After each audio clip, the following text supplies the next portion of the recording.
Hello and welcome to Zip News. Up to 700 people are feared dead after a migrant boat capsized in the Mediterranean on Sunday. The 20-metre-long vessel sank 90 miles from the Libyan coast en route to Italy. One survivor said that as a large merchant ship approached it, the refugees all moved to one side of the boat, sinking it. As turmoil increases in Libya and the Middle East, the number of refugee deaths is increasing exponentially. If the latest death toll is confirmed, it'll bring the total number of people who have drowned in the area to 1,500 in this year alone, heaping pressure on Europe to address its anti-immigrant bias and increase its refugee intake. Around 28 people have been rescued and at least 24 bodies recovered. He may not have formally announced his candidacy, but Jeb Bush's campaign is already in full swing. Seen by many backers to be a similar candidate to Mitt Romney 4 years ago, Bush doesn't have the luxury of a failing economy in which to target votes. I believe that every American deserves the right to rise and the opportunity to achieve the American dream, and that abroad, America should be respected by our allies and feared by our enemies. That's why it's critical we change the direction our country is heading. We must do better than the Obama-Clinton foreign policy that has damaged relationships with our allies and emboldened our enemies.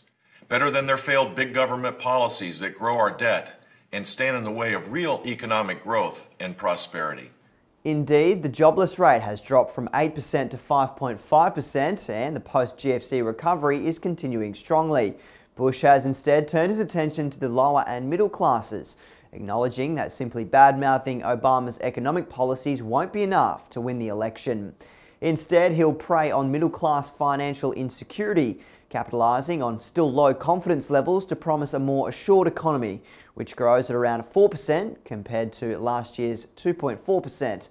Bush is widely expected to become the Republican Party's presidential candidate.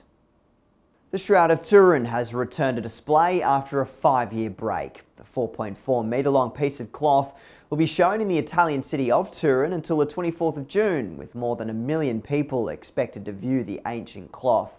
The linen bears the image of a man who appears to have suffered physical trauma consistent with crucifixion.